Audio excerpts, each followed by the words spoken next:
Magandang hapon po sa inyo mga ka-diocese at welcome po sa ikatlong episode ng DCAF. Let's defend the Catholic faith. Ako po si Brother Adrian Balmes, seminarista ng Diocese of Novaliches. At kasama po natin ngayon ay walang iba pa din ay si Father Abe na ating makatutulong upang ipaliwanag ang ating pananampalatayang Kristiyano. At totoo nga po at umabot na tayo sa ikatlong episode. No? Napakagandang pagnilayan at pag-aralan ang malalim na hugot ng ating pananampalataya. Napatunayan natin sa mga first episodes natin na hindi putyo-putyo at hindi lang inimbento ang ating pananampalataya. At ito'y nagmula talaga sa Biblia na ibinabatikos ng ibang mga sekta sa atin. At pinatunayan ito sa mga Bible references na inilatag sa atin ni Father Abe. Balikan po natin yung ating mga pinag-usapan. Nung first episode, pinag-usapan natin ng Eucharist. At binigyang din dito na ang Eucharistia is the source of summit of our Christian faith. Hindi lang natin inaalala o ginugunita ang pagsasakripisyo, buhay, pagkamatay ni Kristo, kundi we make it present. Kung ano yung nangyari kay Kristo noong panahon niya, nagaganap ito sa Eucharistia. At tunay na tinatanggap natin yung katawan at dugo. Last Wednesday, pinag-usapan naman natin yung mga vestments o kasuotan ng pare na nire-represent bilang Kristo na nangunguna sa atin sa Eucharistia. At binigyan din tayo ni Father Abe ng mga Bible references, particularly sa Exodus chapter 28. Mababasa niyo po doon kung gaano naging ka-specific ang Diyos sa kung anong susuotin ng mga unang pare, lalong-lalo na si Aaron at kanyang mga lahi. At ngayong araw, patuloy natin pag-uusapan ang usapin patungkol sa Eucharistia. At bilang pagpapatuloy sa nakaraang episode, magandang malaman kung paano naman si Kristo nakiisa sa pagsuot nitong mga kasuotang pampari. Paano siya na-consecrate bilang isang Mesiyas, bilang isang Kristo, bilang isang tagapagligtas natin. At sa episode 3 nga, makikita natin yung oil, yung altar, yung consecration, na isang napaka-importanting bahagi ng ating pananampalataya at pagkilala kay Kristo. Mga ka-Diocese of Novaliches, mga ka-DCAF, nandito po ngayon si Father Abe upang tulungan tayo ipaliwanag ang bawat isang tanong, bawat isang sangguni, at bawat isang mga talata na mababatid natin sa Biblia. Father, paano nga po ba nakibahagi si Kristo sa mga kasuotang ito? At paano na ang mga kasuotang ito ay naging gamit na ipasa sa mga kaparian magpahanggang ngayon? Okay. Tama ka, Brother Aldrin, sa iyong sinabi kanina na yung pagkapari, yan ay inutos ng Diyos at ayon sa kalooban ng Diyos. Ngayon, kung paano ang pari natin sumamba sa Diyos sa pamamagitan ng kanyang pag-aalay ng tinapay at alak na ipaliwanag na natin nung first episode natin. Ngayon, ano ba yung itsura ng pari ng Diyos? Di ba? Pinaliwanag natin nung nakaraang second episode kung ano yung mga kasuotan na dapat na isuot ng pare, yung mga tunika, mga abito, pati yung kanyang escapularyo, yung kanyang mga pectoral, no, yung kanyang mga istola, o kasulya, yung robe ng pare, pati yung iba't ibang kulay, di ba? Kulay ube, lanang asul, lanang pula, morado, mga ganyan. No? At yan ay pinaliwanag natin isa-isa. So, higil doon sa katanungan, ano yung relationship na mga ito sa ating buhay Kristiyano ngayon at kung yan ba ay ginawa din ng ating Panginoong Jesucristo? Yes. Kasi po mga kapatid, no, lagi nating tatandaan na ang ating Panginoong Jesucristo ayon sa letter to the Hebrews, ang high priest of the new covenant. Siya ang dakilang kataas-taasang pari, no, ng bagong tipan. Kaya dahil dito, yung pagkapari ng ating Santo Papa, pagkapari ng ating mahal na obispo, ang pagkapari naming mga pari, ay yan ay participation in the one priesthood of Christ, the eternal high priest. No, kasi kami ministerial priest, siya yung dakilang saserdote ng ating pananampalataya. At ano ba yung suot ni Kristo? Especially the risen Christ, no? Christ the King, and the risen Lord. and Savior. At pinaliwanag yan ni San Juan, na sumulat ng Aklat ng Pahayag. Ganito po ang ating mababasa dito po sa Aklat ng Pahayag, chapter 1, verse 12. Sabi niya, lumingon ako upang tignan na nagsasalita at nakakita ako ng 7 ilawang ginto. Hindi nyo napapansin pag nagmimisa yung Santo Papa natin dahil siyang Vicar of Christ, siya yung kumakatawan, representante ni Kristo. At ganoon din yung ating obispo sa ating diocese bilang successor of the apostles. Siya ang representative ni Jesus sa kanyang diocese. Mayroong 7 kandila na nandoon sa altar. O makikita nyo yan sa katedral natin pag magmimisa ang mahal na obispo. At nakakita ako ng 7 ilawang ginto, yung kandelabra na may 7 na sangay. Okay. Nakatayo sa gitna ng mga ilawan ang isang parang anak ng tao na nakadamit ng hanggang sakong. Sabi nga English, he is dressed in robed, until the feet. Ano yan? Ito yung abito ng pari natin.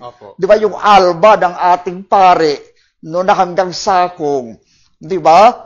So, ang ating Panginoong Jesucristo mismo bilang pari, ganyan ang kanyang kasuotan. At ano pa, may gintong pamigkis sa kanyang dibdib. Ano pa ba yung sinusuot ng pari natin na nasa kanyang dibdib? Hindi ba yung kanyang istola na pamigkis, nakatali yan? Oo, at yan ang nasa dibdib ng pari, sa diakono nga parang sash pa yan. Diba? Na nakabalubay sa kanyang katawan. Sa pari natin, yan ang nakalagay sa dibdib niya. Pamigkis na nakabigkis na tela, nayari sa kulay ginto. Kulay ginto yan.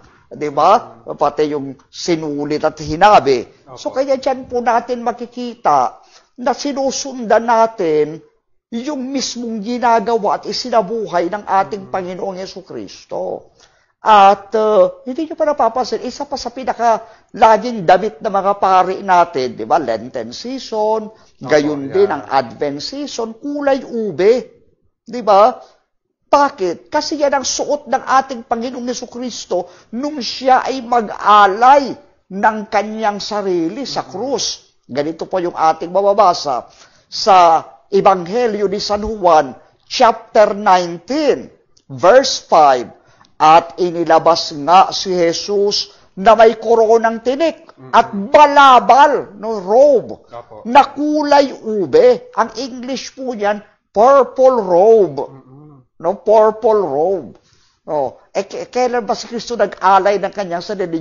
Yung priestly sacrifice of Christ on the cross. Okay? Kaya pag ang pari din natin nag-aalay ng katawan at tugo ni Kristo, isa rin sa kanyang sinusuot yan, yung kulay ube. At sinabi sa kanila ni Pilato, sige, pagmasdan ninyo siya. That is the perpetual image in the eyes of the believers. Jesus as king and priest, dressed in purple robe. Yes, so kaya makikita natin yung ating liturgical vestments at even the colors, pati yung uri ng pagkakatahi, ayan ay nakaayon sa banal na kasulatan. At hindi lang ginawa yan sa lumang tipan, kahit na yung mga apostol at ang Panginoong Jesucristo, ganyan ang mga isinuot nila. Opo. So, nabanggit mo nga, Father, na si Jesus ay yung eternal priest. So, dahil dito, yung mga suot din, kung paano sinuot ni Aaron at ang kanyang mga kalahi. Correct. Bilang isang mga pare. Yun din ang sinuot ni Kristo. Correct. Opo, kaya ngayon po ay nakikibahagi talaga, pati kayo na mga ordained priest, sa kung paano nagsusuot si Kristo ng mga ganitong kasuotan, yung mga vestments. Very true, brother. Kasi sabi nga sa atin ng letter to the Hebrews, di ba, sabi sa atin at sa ating Panginoong Jesucristo, you are a priest forever, according to the order of Melchizedek. Ito po ibababasa natin sa Hebrew chapter 7, verse 17. For he testifies that thou art a priest forever after the order of Melchizedek. Kaya yung pagkapari din namin ngayon, hindi ayon sa order ni Aaron na nagsusunog ng mga tupa, kundi ayon sa order of Melchizedek na nag-aalay ng tinapay at alak na isinagawa ng ating Panginoong Jesucristo nung nag-Last Supper siya, kagaya ng pinaliwanag ni San Pablo sa 1 Corinthians chapter 11, verse 22 to 27. Kaya ngayon, Father, sa pag-aalay ni Kristo ng katawan at dugo sa Last Supper, yun po ang isinasabuhay nyo ngayon. Correct. Pero yung ginagawa natin, hindi symbolic. Correct. Ito ay isang parang making present kung ano Yes. yung naganap sa Last Supper. Isang sakramenta, sa sakramento, ibig sabihin, hindi lang siya isang simbolo, kundi talagang ibinibigay niya kung ano yung kanyang ipinapahayag. Okay, so ibig sabihin, yung pagkapari ng ating pare ay tunay na pagkapari, hindi peke yan. Sapagkat yan ay nakaugnay sa pagkapari ni Kristo according to the order of Melchizedek. At pagkatapos, yung tinapay at alak na ating kinukonsagra para maging katawan at dugo ni Kristo, tunay na nagiging katawan at dugo ni Kristo yan. Hindi yan simbolo lang. Opo. Yes, Father. Kasi nabanggit na rin natin yung pagkapari ni Kristo. Di ba kayo po bilang isang pari, kayo ay consecrated, anointed, ordained. So malaking ito isang malaking biyaya sa inyo bilang isang pari. Correct. Si Kristo kaya paano siya na-ordain, na-anoint, na-consecrate bilang isang pari? Well, unang-una muna, brother, yung sa lumang tipan pa lang, pag sinabi nating ordination ng pare at consecration ng pare, connected yan doon sa pagpapahid ng langis. Okay, oo. Yan. So, bago natin puntahan yung ating Panginoong Jesucristo, puntahan muna natin itong kung paano inordinahan ng Diyos sa pamamagitan ni Moises. Kasi mas mataas si Moises kay Aaron. No? Kasi si Moises, ang pagkapari ni Moises ay according to the order of Melchizedek. Yes, po. No? Ngayon, dahil siya ay kumakatawan sa ating Panginoong Jesucristo. Kaya ang tawag kay Jesus sa ating Catholic theology is the new Moses. No? Yes, the Moses of the new covenant. Okay, dito po kung mabasahin natin ang Exodus chapter 29, verse 7 to 9 ng ang Biblia, ganito po yung ating mababasa.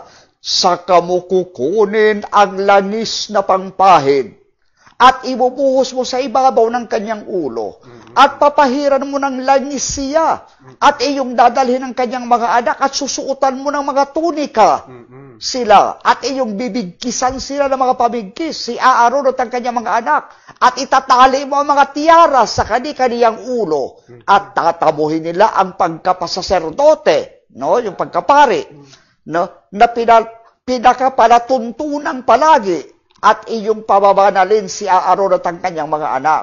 So makikita natin diyan yung priesthood all essentially related sa pagpapahid ng langis. Dapat pinapahiran sila ng langis. At pagkatapos susuotan sila ng tunika, no, na iniutos ng Diyos ng priestly vestments, ng mga sagradong damit na inilaan. At dapat lalaki lang kasi Aaron and his sons. Walang babae na inordinahan ng pagkapari.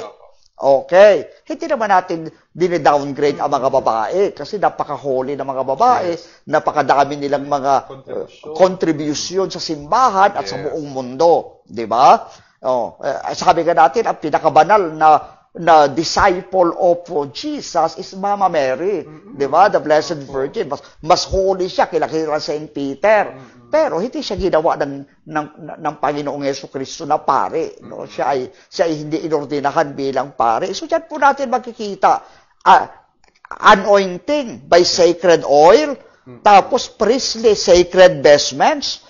Pagkata may mga turbante pa sa ulo, may tiara pa na nilalagay sa kanilang ulo na ginagawa ng ating Santong Papa at ng mga bishops dahil meron silang mitre. No? Yung mga Eastern Catholic bishops nga, kahit na mga bishops nila, merong tiara, di ba? May bilog na koronang ganyan na nakalagay sa kanilang ulo. So, diyan natin po makikita, very Catholic yan. Oo. At yan yung ating sinusundan ngayon. Kasi kung talagang tayo ay mag-a-appear bilang pare at mag-aalay sa Diyos, kinakailangan meron tayong kasuotan. Di ba? Sabi ganyan, bakit sila laging nakabarong? Bakit laging naka-business suit? Bakit laging naka-Amerikana? Saan nila napagkukuha yung mga yon? Kasi ang tanong natin sa ating mga pare, bakit naka-alba? Bakit naka-abito? Di ba? Bakit naka-tunika? You know?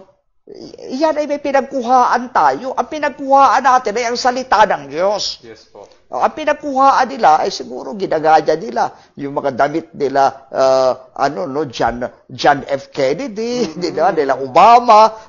Sa atin hindi yun ang pinanggalingan ng sa atin. Talagang doon kila Moises, kila Aaron, kila Melchizedek at sa ating Panginoong Jesucristo. Ayan po. Nakita natin kung gaano talaga ka-interconnected yung ating pinag-uusapan. No? Last week, yung Exodus 28, very particular ang Diyos sa kung ano yung mga susuotin, mga detalye, kung ano yung mga disenyo, kung anong mga tela at sinulid ang gagamitin. Ngayon naman sa Exodus 29, mas pinalawig itong kasuotan ng mga pari at pinabanal sa pamamagitan ng pagkokonsekra sa mga susuot nito, sa pamamagitan ng oil. Ngayon, Father, ang tanong ko lang, meron din bang, kung gaano naging ka-specific ang Diyos sa kung anong susuotin o sa detalye, meron specific din ba ang Diyos sa kung paanong oil, saan kukunin, ano yung mga ingredients? Meron bang talagang recommended oil lang na gagamitin or langis? Okay, dito, yung kasagutan iyan mga kapatid ay ating mababasa dito sa Exodus chapter 30, di ba? Yeah. Verse 25. Mula dito sa umpisahan natin sa verse 22, ganito ang ating mababasa. Sinabi ni Yahweh kay Moises, pumili ka ng pinakamainam na pabango. Ayan. Babasahin ko po sa New International Version. Make this into a sacred anointing oil, a fragrant blend, the work of a perfumer. It will be the sacred anointing. Then use it to anoint the tent of meeting, the ark of the covenant, the table and its articles, the lampstand and its accessories, the altar of incense, the altar of burnt offering, and all its utensils and basin, with its stand. You shall consecrate them, so they will be most holy, and whatever touches them will be holy. Anoint Aaron and his sons, and consecrate them, as they may serve me as priests. Babasahin ko po sa wikang Tagalog. Ganito po yung sinasabi. Pumili ka ng pinakamainam na pabango sa verse 23. 6 na kilong mira, kilong kanela at 3 kilong mabangong tubo. Nice. At 6 na kilong kasya ayon sa sukatang gamit sa templo. Yes. Pagkatapos kumuha ka ng 4 na litrong langis ng olibo. So yung olive oil, kailangan. Olive oil. Kaya makikita ninyo mga kapatid, yung ginagamit yung chrism oil ng Catholic Church na binabasbasa ng ating obispo tuwing chrism mass, yan ay mula sa olive oil. At sa pinakamainam na pabango, hinahaluan ni Bishop ng pabango yung oil at hinahalo, may panghalo yan eh. Di ba? Tanungin nyo si Kuya Mark. yung liturgical MC. Di ba? Meron niyang panghalo ng pabango at ng oil. Okay. So, iniinsensuhan pa yan.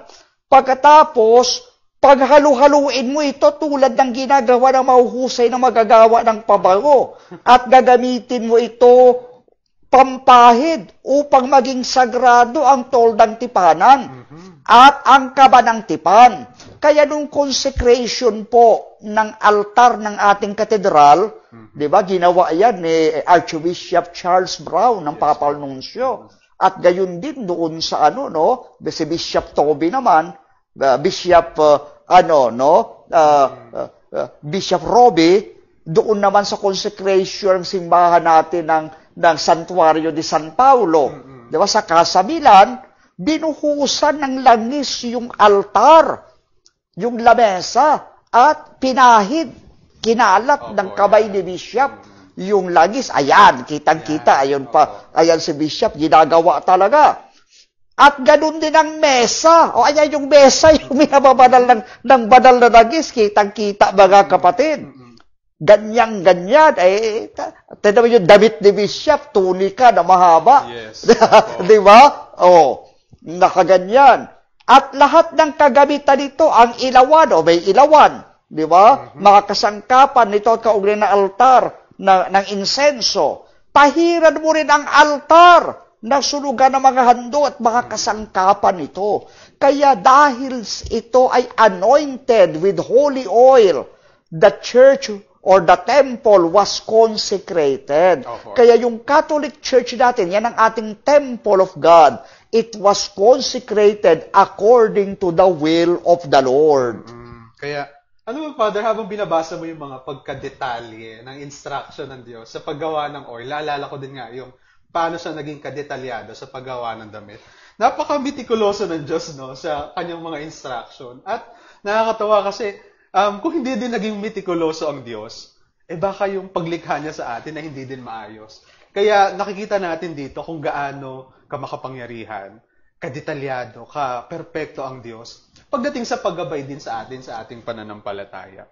Pangalawa, Father, nabanggit nyo na kung ano sa pagpapahid, sa consecration, kung ano man yung makahawak dito para magiging banal din. No? Kayo bilang mga pare na na-consecrate ng oil, na-anoint ng oil, kaya ito rin siguro yung, hindi naman siguro, pero ito talaga yung dahilan kung bakit kami nagpapapray over sa inyo, nagpapabless sa inyo gamit ng inyong mga kamay. Kasi pinahiran ng inyong mga kamay ng ordinasyon. Kaya po nagbe-bless tayo sa mga pare. Kasi dito natin binabalikan sa binasa ni Father sa Exodus chapter 30, na kung sino man ang humawak sa na-anoint nitong mga banal na oil na ito, ay nagiging banal din.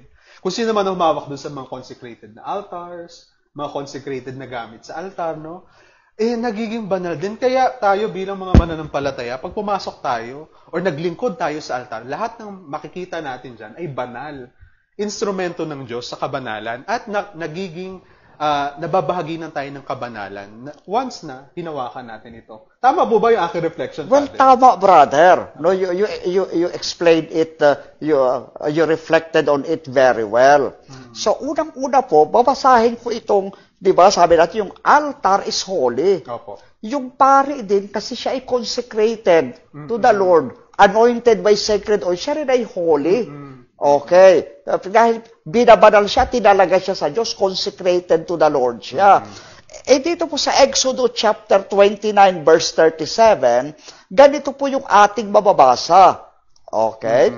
Sabi po dito, 7 araw na iyong tutubusin sa sala ang dambana at iyong pakababanalin.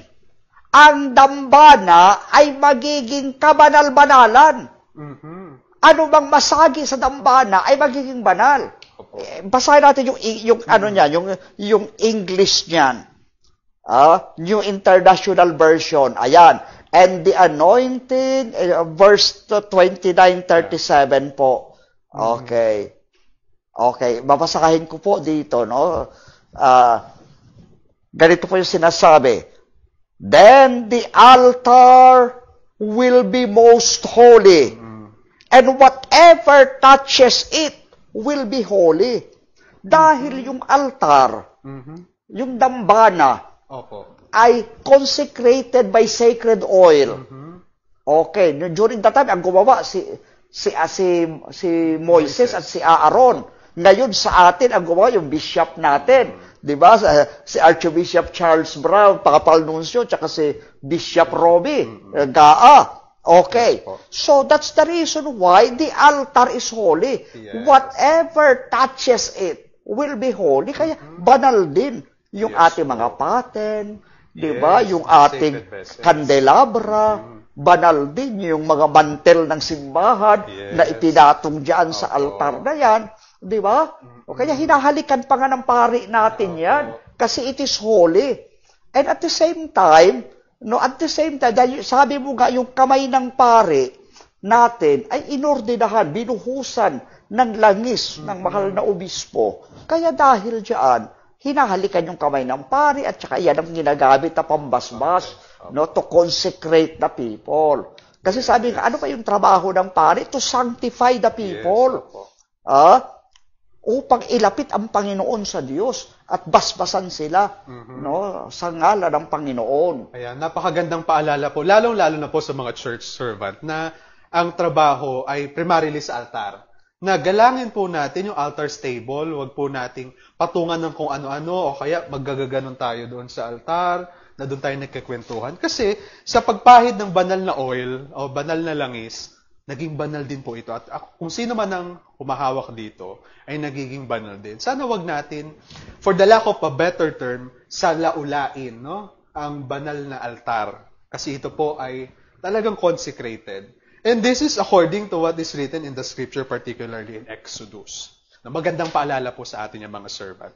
Father, bago po tayo tuloy magpatuloy, meron pong isang tanong dito. Paalala rin po namin sa inyo, welcome po ang inyong mga questions, no, para mas patuloy yung pagdaloy ng ating pagbabahaginan. At lahat po ng inyong mga tanong ay welcome, para din naman po kung ano yung inyong mga parang gumugulo sa inyong kalooban, mapaliwanagan natin habang nandito tayo nakalive. Meron pong tanong dito si Jill Magsalang. Usapang pari po ito. Good day, Father. Watching here from Hong Kong. Father, please enlighten me. Ano po ang pinagkaiba ng exorcist priest and a priest who do not perform exorcism? Thank you po. Okay. Yes. Unang-una, anong pangalan niya uli? Si Jill Magsalang. Hello, Jill. Okay, and yeah, God bless you there in Hong Kong. Okay? Unang-una po, lahat ng pari natin, by virtue of their ordination, silang lahat ay exorcist. Okay. Pero yun nga lang, bagamat lahat kami ay exorcist, pero kapag isasagawa na yung tinatawag na rite of exorcism, na official prayer ng simbahan, ang dapat gumawa lang noon ay ang paring may authorization ni bishop, no, para isagawa yon. Bakit? Kasi kailangan prepared siya at handa siya at expert siya, no, na isagawa yon. Okay, and at the same time, no, the bishop judge na siya yung mas nararapat, no, na magsagawa ng ritual na iyon para palayasin ang masamang espiritu in the name of Christ. Kasi ang labanan doon, hindi naman the priest versus the devil. Yes, kung hindi the church, no, Jesus, the church is the body of Christ versus Satan. Jesus against Satan. Kaya he represents the Lord Jesus, the exorcist represents the Lord Jesus, and he represents the entire Catholic Church. Okay, yung prayer yun ang buong simbahan, no, na gagamitin para palayasin ang masamang espiritu. Now, pero syempre, kada diocese, bagamat may mga piniling pari si bishop na exorcist, the bishop himself is the first exorcist of his diocese. Oo. Kaya, maaari niya itong i-delegate, no, by appointing an official exorcist among the priests, o pwede rin siya mismo ang gagawa nito. Dahil yung bishop natin ay successor of the apostles.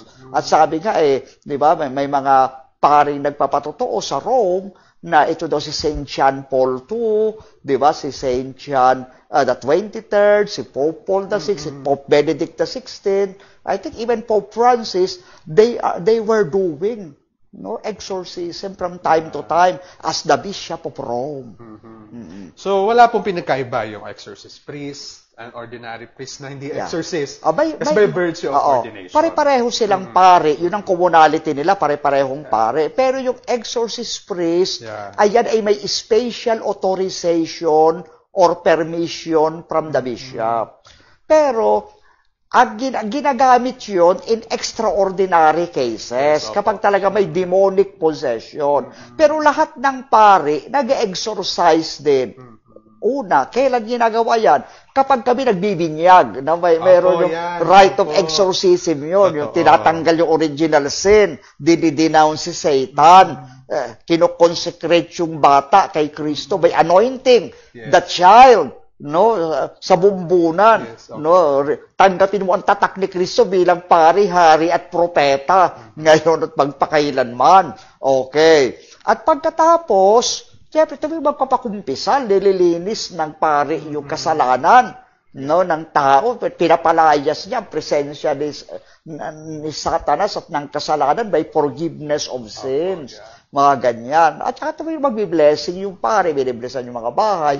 Kasama na rin dyan, pinapalayas yung masasamang espiritu para yung bahay ay maging tahimik at mapayapa dahil ito ay consecrated sa ating Panginoong Hesukristo. At isa sa mga sangkap nyo po, yung natanggap yung banal na langis, kaya meron kayong gift of blessing. Yes. At yun, na talagang nalalabanan, ito yung mga masasamang entity, ito mga demonyo. Yes. Kasi yung exorcism naman, it doesn't have to be yung mga possession na umiikot yung ulo, may mga lumilipad. Extreme cases yun. Yun ang tinatawag natin na yun ang tinatawag natin na demonic possession. At saka minsan kasi na-exage din ng film, Father, yung kanilang interpretation. Exaggerated po yung sa film. Actually po, yung daw movie na The Exorcist ni Linda Blair, true story yun. Pero yung sa tunay na buhay daw, ang napossess ay batang lalaki, hindi batang babae. Tapos doon sa movie, namatay yung pare. Dalawang pare yung namatay, si Father Merin tsaka yung assistant niya, Father Caras ba yun? Pero sa tunay na buhay yung pare, yung dalawang pare, parehong buhay. At yung bata, wala nang part 2, part 3, part 4, hindi na napossess uli, nabuhay ng tahimik at mapayapa sa grasya ng Diyos. So yun po, wag tayo masyadong magpadala sa kung ano yung napapanood natin. Maniwala lang tayo sa ating pananampalataya po. At pag-usapan nga yung exorcist, ito rin po, ginagamit nyo yung oil, di ba? Nabanggit nyo rin po sa binyag, form of exorcism din po yun. At ginagamit din sa sakramento ng binyag, ginagamit din natin ito sa pag-anoint po ng mga sakit. Kasi minsan po, Father, merong maling pananaw or interpretation yung tao na takot magpa-anoint kasi parang ang dating sa kanila, mamamatay na ba ako? Parang ganun ang kanilang unang pagtingin. Pero, syempre, tayo po, kaya nga po anointing of the sick, ang langis po ay maghahatid sa atin ng kagalingan para mas humaba ang ating buhay, lumakas ang ating espiritu na labanan yung sakit. Paano po kaya ito mapaliliwanag ng ating Biblia, Father, ng ating scriptures? Unang-una po, dapat nating tignan yung banal na kasulatan. Bakit ba tayo merong anointing of the sick? Yan po ay galing po yan sa Biblia, hindi natin inimbento yan. Basahin po natin ang sinabi ng ating minamahal na apostol, dito po si Apostol Santiago. Ganito po yung kanyang sinasabi sa kanyang sulat ni Apostol Santiago, chapter 5, verse 14, at hanggang 15. Okay, yan po, basa nandyan na. May sakit ba ang sino man sa inyo? Ipatawag ninyo ang matatandang pinuno ng iglesia. Sa English, older English version yan, ipatawag ninyo ang call the priest of the church, the elders of the church. So, yung word na elder, yan ay in Greek, presbyteroi. It's mean pare. Okay. Kung kayo ay may sakit, ipatawag ninyo ang matatandang pinuno ng iglesia upang ipanalangin siya, praying over, at pahira ng langis sa pangalan ng Panginoon. Kaya ano yung tinataktak, di ba, in the name of the Father, the Son, and the Holy Spirit. Pag-agalingin ng Diyos ang may sakit dahil sa panalangin may pananampalataya, palalakasin siyang muli ng Panginoon. At kung siya'y nagkasala, patatawarin siya sa kanyang mga kasalanan. So yung pong pagpapahid ng langis, primarily mga kapatid, yan ay for healing. Yan ay praying over for healing, and at the same time, ay isa rin sa epekto niyan, lalo na kung hindi na makapagsalita ang tao, hindi na makapagkumpisal, napapatawad ang kanyang kasalanan.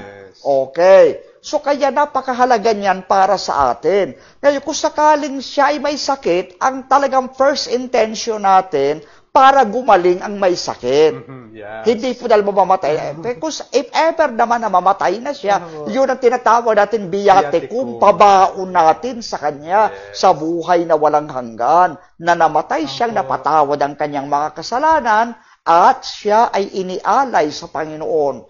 Siya ay nadasalan ng simbahan, no, na entrusted to the Lord Jesus, no, until the end. Yes, Father. Until death. Yung anointing of the sick ba, Father, pwedeng matanggap ng mga mananampalataya kapag nagkakasakit sila, anytime na magkasakit sila? Yes, pwede, so, of course. Wala pong ano yun. Pero ang talagang ano dyan, yung main concern natin, ay dapat nasa danger of death yung tao. Dahil ba, may cancer, o kaya ooperahan, mga ganon. Hindi naman po nilagnat lang. Nilagnat po. Oo, mga ganon. Hindi naman, kapag wala namang danger of death, hindi naman advisable na paolyuhan agad. Baka may sumakit lang ang ngipin, mga ganyan. Di ba? Oo, hindi naman kagad gano'n. Pero pag alam natin na may danger of death, no, halimbawa may cancer na, o dili kaya, o operahan talaga siya, na mga ganyan. So, baka ganung bagay. Kaya din siguro yung pananaw ng tao, pang mamamatay na yung anointing of the sick. Kasi pero wag na maghintay na mamamatay na. Yes, wag po nating hintayin. Kasi, syempre, una-una, hindi naman po laging, parang lagi, dahil may mga schedule po ang pari natin na nagkulang tayo sa ating kaparihan dito sa Diocese of Novaliches, So, sana po kapag may danger of death or may matinding pangangailangan for anointing of the sick. Yes, at isa pa, brother, may dagdag ko lamang po, yan pong pagpapahid ng langis natin, ay hindi na yan galing kay Apostol Santiago. Yes. Yeah, kasi hindi naman magtuturo si Apostol Santiago sa kanyang ganang sarili lang. Galing po yan sa ating Panginoong Jesucristo. Basahin po natin itong Mark chapter 6 verse 13. Okay, ganito po sa wikang Ingles, sabi, they drove out many demons and rubbed olive oil on many sick people and healed them. Yes. No? Doon po sa King James Version, ang sabi, and anointed with oil many that were sick. Yeah, and healed them. Yes. Sa aking buhay bilang pare, no, magto 25 years na ako bilang pare next year, brother. Wow. Napakadaming cases na inuolyuhan namin ang may sakit at kumagaling. Hindi naman lahat, pero naranasan din namin na siguro, 3 or 4 times naranasan ko, nag-anoint ako, I am praying over, right there and then, namatay yung taong, ina-anoint. Kaya, right after the anointing, I immediately followed with you entrusting the soul to the Lord. Pwede natin sabihin, Father, nung natanggap niya yung sakramento ng pagpapahid ng langis, nagkaroon siya ng kagaanan ng loob, natanggapin ang biyaya ng kamatayan. Yes. Opo, na sumama sa Panginoon, sa kabilang talagang ganun yung nararamdaman. Kasi dahil tinatanggap nila yung sakramento ng Panginoon, gumagaan yung kalooban at nagiging very peaceful ang kanilang pagpanaw. Kasi they are consecrated to God, at the very end of their life. Opo, yeah. Nakakatuwa, Father, na ngayon napaliwanagan na natin na hindi po pang mamamatay lamang itong anointing of the sick.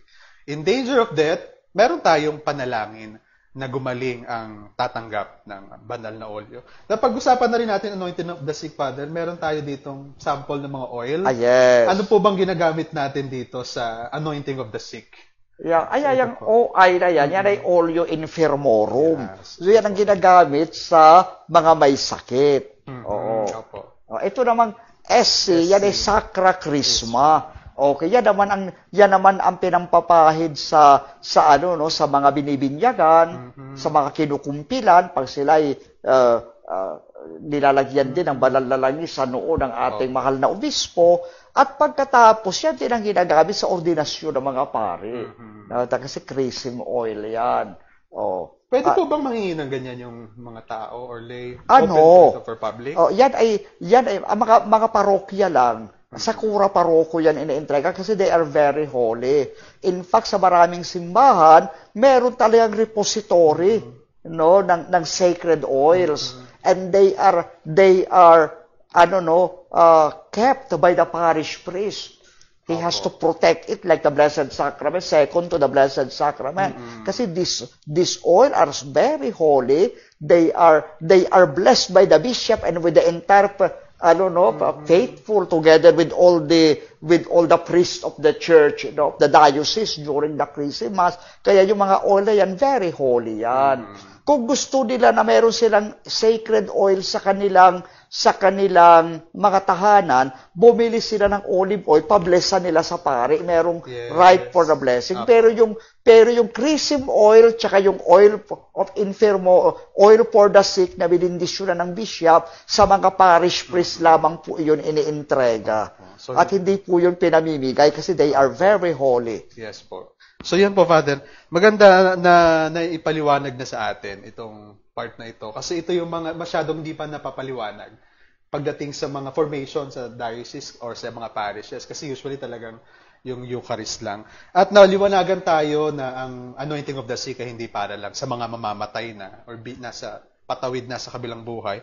At itong oil for the sick ay hindi po hinihingi basta-basta. Ito po ay sagrado para sa mga pari lamang. Ngayon, Father, meron pong question dito si Betsy Makawile. Good afternoon po. Ask ko lang, yung healing mass is also considered a sacrament of anointing of the sick? Thanks po, Father Abe. Si Betsy po ang nagtatanong. Okay. Ay, kung yung healing mass, talagang, yung, kasi may mga naatinan akong healing mass na yung pare at the end of the mass pinalinya niya yung mga may sakit at pagkatapos talagang dinasal niya yung ritual ng anointing of the sick at talagang may daladala siyang oil for the sick na yun nga, yung oleo infirmorum ng ating simbahan at kanyang inanoint sila according to the ritual of yun ay considered na sacrament din of the anointing of the sick. Oo. Okay, so kaya hindi lang misa, hindi lang sakramento ng banal na Eucharistia ang kanilang tinanggap, tumanggap din sila ng sacrament of anointing of the sick.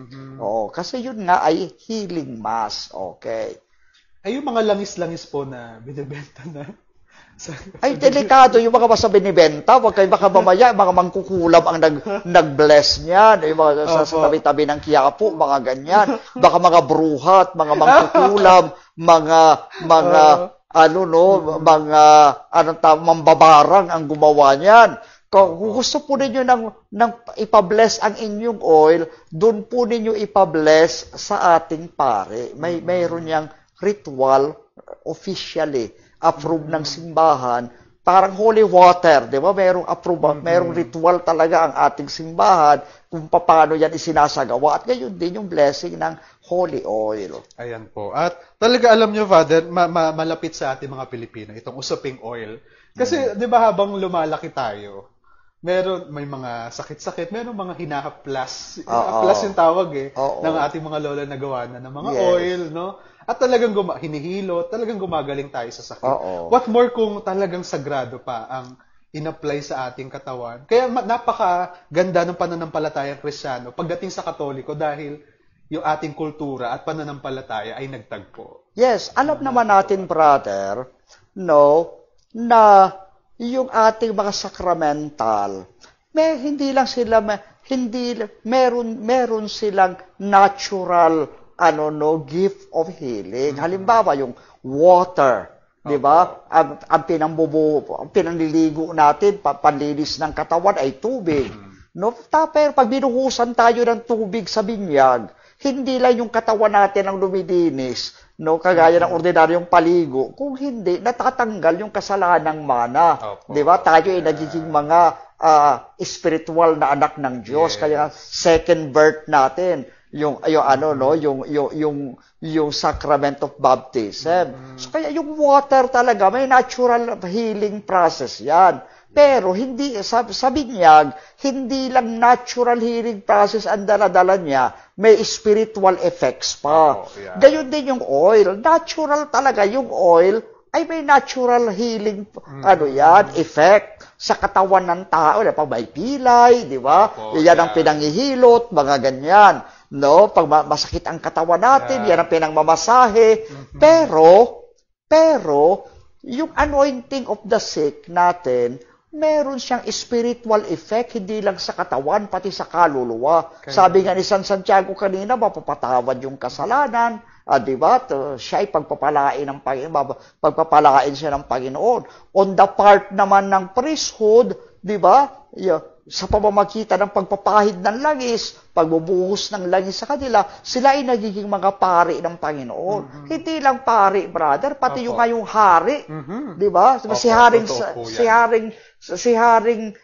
Saul, si Saul, di ba? English, Saul sa Tagalog, King Saul. No, binuhusan niya ng langis sa ulo. At gayon din si Haring David, binuhusan niya. Kaya ang tawag sa hari, the anointed of God. Ayan. Kaya nga, di ba si Jesus Christ nabanggit niya sa the Spirit of the Lord is upon me because He's anointed me to proclaim the good news. Kaya siya tinawag na Kristo, ang Mesias, because of being anointed by the Holy Spirit. Ito yung fulfillment ngayon ng oil. No, yung pag-anoint kay Jesus Christ ng Holy Spirit, yan yung fulfillment na ginagawa natin sa mga anointing na ginagawa sa mga may sakit, sa consecration and ordination na ginagawa sa inyo. No, sa pagpapahid ng langis, na isa sa katuparan kung paano inanoint si Kristo bilang Mesiyas. Correct. So tama ka dyan, brother. Sabi nga ng letter to the Hebrews, diba, si Jesus ay anointed. Kaya ang tawag kay Jesus ay Kristo. Messiah. Ibig sabihin ng term na Kristo, anointed by God. Kaya syempre, dahil nga Diyos siya, hindi lang ordinaryong langis ang ipinahid sa Kanya, kundi the Holy Spirit itself. Siya ay anointed by the Holy Spirit. Sa atin naman, syempre, pag ikaw ay binuhusan ng tubig ng binyag, o dili kaya inanointed ka ng sacred oil, kasama na doon yung effect ng anointing of the Holy Spirit. Kaya ang tawag natin nga sa binyagan, at inanoint ng holy oil, no, they are born again in water and in spirit. Okay. Pero itong anointing ng banal na langis, mga kapatid, para sa ating mga tao, sa iba't ibang pamamaraan, sa pagkapari man, di ba, sa hari man, o sa propeta, di ba, o sa ating binyag at kumpil, may mga spiritual effects yan. Spiritual and practical effects. Ano-ano po yan? Number one dyan ay consecration. Tayo ay tinatalaga. We belong to Christ. We belong to God forever. We are consecrated. Kasi sabi ng ganyan, yung templo, once it is consecrated, it is exclusively for God. Hindi pwede dyan ka magdidisco, dyan ka magpaparty, di ba? Very holy yan. Yan ay for worship of God. Ganon din ang pari. Kaya nga wala siyang asawa Kasi ang katawan niya is for mission and for sanctification of the people. Tulad ni Kristo, na buong nag-alay ng kanyang buhay sa Panginoong Diyos. Di ba? Hindi naman nag-asawa ang Panginoon. Ang pinakasalan ni Kristo ay ang Santa Iglesia na kanyang katawan. Kaya kami mga pari din, wala kaming asawa, wala kaming anak. Ang aming pinakasalan ay ang Santa Iglesia na siyang katawan ni Kristo. So yan ay consecration to Christ. Ikalawa, empowerment for service. Di ba? Dahil ikaw ay tinatakan ng banal na langis, tinatakan ka ng Espiritu Santo. Ikaw ay itinalaga ng Diyos for a special mission tulad ni Kristo, tulad ni Aaron, di ba? Tulad ni Melchizedek. You are empowered to be ministers of the church, di ba? So kaya yung pari natin ay talagang, ang tawag natin sa ministerial priest. Sila ang inilaan para maglingkod sa templo ng Diyos, magturo ng ebanghelyo at magpabanal sa bayan ng Diyos. Okay. So muna dyan, abundant of grace and protection. Di ba? Yung batang bininyagan at kinumpilan, tinatakan siya ng banal na langis, they are protected from Satan, kaya nawala yung original sin. Because they belong to Christ forever. Taglay-taglay niya ang tatak at proteksyon ng Espiritu Santo. Yes. Kaya yung mga taong nabinyagan at nakumpilan, ay halos imposible na sapian ng masamang espiritu. Liban na lang kung makipag-cooperate sila kay Satan or to the evil spirit. Because we are protected by the grace that we receive. We are sealed by the Spirit of Christ and we belong to Christ forever. Ngayon, lalo na pag tayo nag-communion yun. Diba? Kasi ang tawag nga communion. Ano yung nag-iisa doon? Ano yung nag-union? Yung body ko, tsaka yung body ni Kristo, nagiging isa in Holy Communion. Since we receive the body of Christ, no, it is impossible for Satan to possess our body because our body belongs to Jesus in Holy Communion. Napakahalaga po niyan. Yes po. Ano pa? Union with Christ nga in spirit. Yeah. We are identified with Christ. Kaya tawag sa atin, Christians. You are identified with Christ. We belong to the true church founded by Christ. So we are anointed in the church founded by Christ. Tapos siya, siyempre, dahil nga united tayo with Christ, we denounce evil. Yes. And we love righteousness, we love goodness and holiness. Kaya against tayo sa abortion, against tayo sa divorce, against tayo sa pornography, against tayo sa kung ano-ano pang bagay na masama, di ba? Against tayo sa extrajudicial killing, pro-life tayo, because of that, because of the consecration we receive from Christ and the Holy Spirit. So nakakalungkot kasi dahil doon, parang sinisira natin yung malalim na relasyon natin sa Diyos. No? Hindi mo pwedeng sabihin na, I'm a Christian, I belong to Jesus, I am anointed by the Holy Spirit in the sacrament, and at the same time, pro-abortion ka, pro-extrajudicial killing ka. Di ba? Mali yun Pro-divorce ka. Di ba? Hindi mo pwedeng tanggapin ang mga bagay na kasuklam-suklam sa Diyos. Totoo po yan. At nakalulungkot kasi ito yung nagiging direction ngayon ng ating mga progressive, faithful, no, Father. Hindi sila progressive, actually. Paano po ang term? Hindi sila progressive. They are pagans. Nagbabalik sila dun sa mga aral ng kasamaan ng mga pagano. Regression yun, hindi yun progression. Okay. If they really want to progress can only be found in Christ. Okay. Yeah, Sabi mo, progressive ako, I'm pro-abortion. Hindi. Ikaw ay kasing tanda ka ng mga Spartan na pagano na pinapatay ang mga bata, infanticide yan. A divorce. Yung mga ninuno natin na mga pagano, maraming babae, maraming mga kabit, maraming mga inaanakan. Pero if we belong to Christ, di ba sabi, husbands, be faithful to your wife. You shall not commit adultery. Kaya hindi yan progressive, hindi sila progressive, brother. Regressive ang mga yan. Luma na kayo, laos na kayo, mga pagano. Naalala ko sa St. Paul po dyan, sa first letter niya sa Timothy. Ewan ko, parang chapter 20 po ata. Hindi tiningnan ng Diyos yung kanyang mga masasamang ginawa, kundi yung kanyang pananampalataya. Correct. At hindi siya bumalik doon sa kasamaan na yun. At ngayon, na-anoint siya bilang isang tunay na lingkod ng Diyos. Correct. Kaya din po ang imbitasyon sa atin nung tayo na-consecrate. And through this consecration, imbitasyon din sa atin na talagang napakalalim na obligasyon natin bilang mga mananampalataya. Naisulong itong mga pro-life advocacies ng simbahan.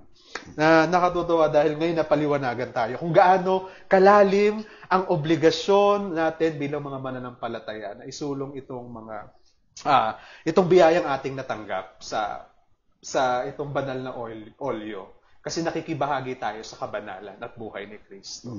Ito po, Father, meron pang tanong dito. From Zyron Masambike. Good afternoon po. Dagdag ko lang po yung mga oil, salt water, crucifix, Benedictine medal, which is tinatawag po nating sacramental of the church. Ask ko lang po, anong pinagkaiba ng sacramental blessings sa pangkaraniwang blessings na ginagamit po? Salamat po.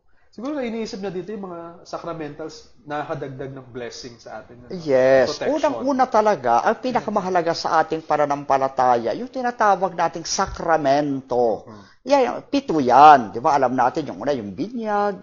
Di ba? Kasi yung pagbuhos ng tubig sa binyag, hindi lang yan simbolo, kundi ikaw talaga ay nagiging anak ng Diyos. Diyan ka nagiging Kristiyano at Katoliko, diyan ka nagiging member of the church, diyan tinatanggal ang original sin, kaya tayo ine-expel si Satan sa ating buhay at now we belong to Jesus forever. Sa sakramento ng kumpil, tinatatakan tayo ng Espiritu Santo, pinatatatag tayo at pinagtitibay sa pananampalataya, ginagawa tayong sundalo ni Kristo. Yes. Okay? And at the same time, di ba, sabi, pag ang isang bagay may tatak, it belongs to that. No? Di ba, pag tinatakan tayo ng Spirit, we belong to the Holy Spirit of God, we belong to God forever. Okay. Kayon, kumpisal, nililinis tayo sa ating kasalanan. No, sa kasal, nagiging mag-asawa yung babae at lalaki. Dahil bawal naman ikasal yung parehong lalaki, bawal din ikasal ang parehong babae. No? At pagkatapos, di ba, yung pagkapari, talagang dati, ordinaryong tao siya. Pag siya ginawang pari, ay talagang consecrated siya with the sacred oil. Pinatungan siya ng kamay ng obispo, no? At siya ay tinatalaga, no, sa isang espesyal na paglilingkod as ministerial priest of the church, di ba? Yes, ministrong pari ng Santa Iglesia. Ganon din naman sa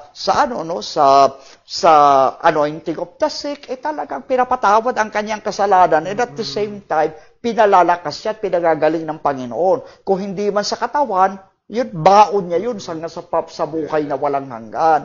So yun, talagang matindi yung effect ng 7 sacraments. Yes, okay, pero yung mga sacramentals, yan ay hindi naman kasintindi ng mga sakramento, but at the same time, ito ay nagpapaalala sa atin, no, at gumagabay sa atin para patatagin tayo sa pananampalataya. Yes. 'Di ba? Sa pamamagitan ng krus, naaalala natin na si Kristo ay namatay sa atin at nag-alay ng kanyang buhay. Kaya pinapaalala sa atin yan to make us strong in faith, no, in hope and in charity.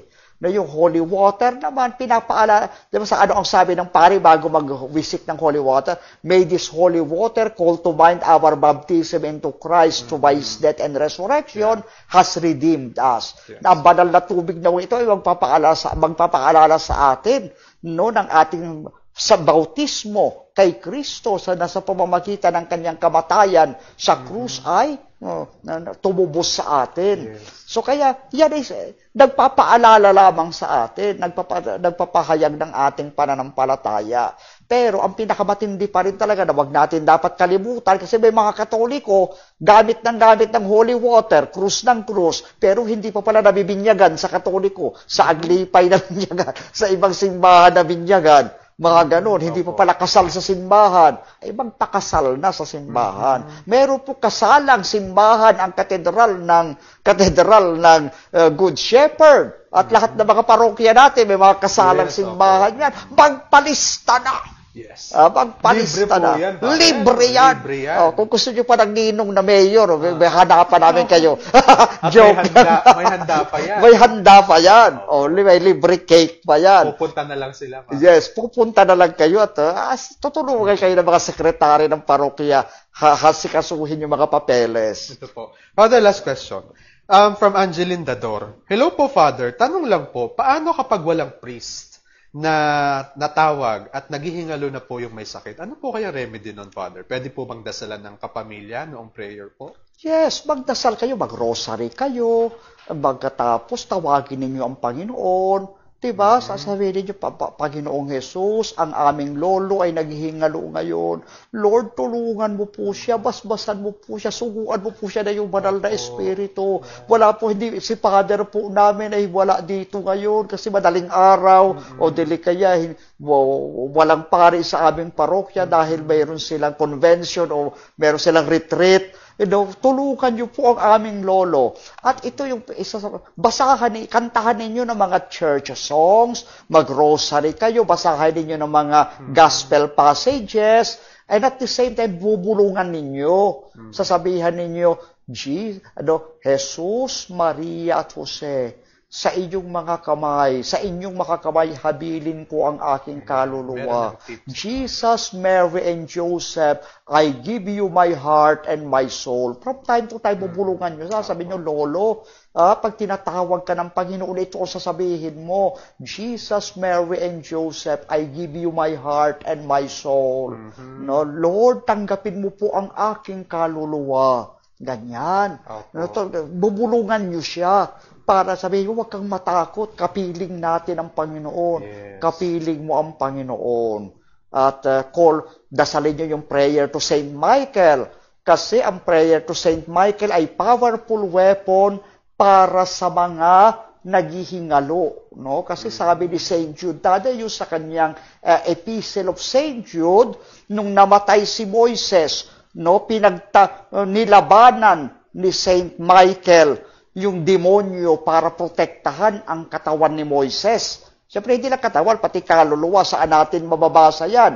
Jude, verse 9. Datapwat ang Arkanghel Miguel nang makipaglaban sa Diablo na nakikipagtalo tungkol sa katawan ni Moises ay hindi nangas gumamit laban sa kanya ng isang hatol na may pangalipusta, kundi sinabi, sawayin kanawa ng Panginoon. Kaya pag may mamamatay, you call not only Mama Mary, Saint Joseph, of course, the Lord Jesus, pinakamahalaga sa lahat, and Saint Michael. At isa rin sa ginagawa nating mga Katoliko, yung Litany of the Saints. Nire-recite yun. Panginoon, kaawaan mo kami. Kristo, kaawaan mo kami. Holy Mary, pray for us. O kaya pray for him kung lalaki yung mamatay. No? Ipanalangin mo siya, ipanalangin mo siya. San Francisco, ipanalangin mo siya. Santa Barbara, ipanalangin mo siya. Santa Clara de Assisi, ipanalangin mo siya. San Juan Maribiane, ipanalangin mo siya. San Padre Pio, ipanalangin mo siya. Yun po ay powerful. Prayer to Mama Mary, to Saint Joseph, to Saint Michael. At pagkatapos yung Litany of the Saints. Kasi naman, Father, sa biyaya na tanggap natin sa binyag, na-consecrate din tayo ng oil, we are sharing to the common priesthood of Christ. Diba po? Kaya meron din po tayong parang biyaya na ipagdasal at basbasan yung ating mga mahal sa buhay. No, tama ba yung aking Tama. Diba? Nakakatuwa kasi pinaalala sa atin ni Father ngayong araw na meron tayong biyayang natanggap sa pamamagitan din ng oil through our baptism. So meron din po tayong biyayang ipagdasal yung mga pangangailangan ng ating mga mahal sa buhay. Kaya nga humihingi sa atin ng panalangin ng bawat isa. No? Panalangin mo naman ako sa aking pinagdadaanan. Tama, brother. Kasi kapag mali yan, matatamaan ka kay Father Luciano. Nanonood yun for sure. Father Luciano, God bless po. Hello, Father. Si Father po ngayon ay merong importanteng schedule. Kaya hindi po siya nakaka. Kaya ako po yung nagsasub muna sa kanyang in his behalf. Ikaw ay submarine. Opo. So, napakabilis na oras, Father. Isang oras na naman ang lumipas sa isang mayaman at mabunga nating pagbabahaginan sa ating pananampalataya. Oil, altar, consecration pa lang yan. Kulang na kulang po ang isang oras. Napakadami pa po nating pag-uusapan dito sa DCAP at sana po huwag kayong magsasawa.